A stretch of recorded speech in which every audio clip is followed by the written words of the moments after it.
Christmas ရောက်ပြီဆိုလို့ရှိရင်ဘယ်သချင်းဘယ်ရုပ်ရှင်ကိုမကြည့်မဖြစ်ကြည့် Home Alone Christmas ရရင်တော့ Home Alone ပေါ့ ဟုတ်မလို့တချ ပြီး င်း တော့ ကို Christmas တချင်းကတော့ Christmas တီးလုံးလေးနဲ့ပဲတချင်းမလို့နာမည်တော့မမှတ်မိတော့လို့ Christmas တီးလို့ Merry Christmas ဟုတ်တယ်အဲ့လိုဟာမျိုးလေး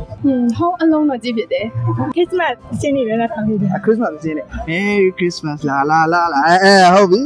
အရှိရဟိုဟာလေးကလေးလေး Home လားမသိဘူး Home Alone ဟုတ်တယ် Home Alone ရှိရ Home Alone Home Alone ဒီဗီဒီယိုကြည့်နေလူတွေရော Christmas ဆူတောင်းရေးစကားလေးတစ်ခွန်းပြောပြပါဦး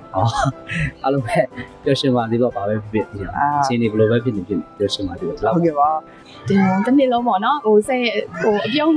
နေပဲအမြဲတမ်းပဲမျက်နှာမှာရှိနေပါသေးတယ်အဲ့လိုမျိုးပေါ့နော်အမြဲတမ်းပဲရှိနေသေးတယ် ဟုတ်ကဲ့ Christmas နေစပြီးတော့အကုန်လုံးစိတ်ချမ်းသာကိုကျမ်းမာနဲ့ရှိကြပါစေ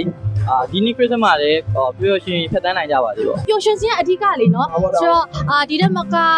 ပိုပြီးပျော်ရွှင်နိုင်ကြပါစေလို့ပြောချင်ပါ Christmas မှာပေါ့နော်လူတိုင်းပျော်ရွှင်ပြီးတော့ဟိုချစ်တဲ့လူတွေလည်းအမြဲတမ်းတွေ့သွားနိုင်ပါစေ ဟုတ်ကဲ့ပါ Train Review ရဲ့ရည်ချက်ကကျွန်တော်အများအားဖြင့်ပြောလို့ရိုးရှင်းရှင်းလေးပဲကိုမမဟုတ်တခြားလူတွေရောဘယ်လိုဖြေမလဲဆိုတာပါပဲဆိုတော့ဒီဗီဒီယိုကြည့်နေတဲ့လူတွေကအိမ်မေးခွန်းတွေမေးခဲ့ရင်ဘယ်လိုများဖြေမလဲဆိုတာကို comment မှာမှတ်ခဲ့ပြီးလို့ရပါတယ်ကျွန်တော် MC ပဲဖြစ်ပါတယ်နောက်ထပ်ဗီဒီယိုတွေမှာအကုန်လုံးနဲ့ပြန်လည်တွေ့ဆုံကြပါသေးတယ်ခင်ဗျ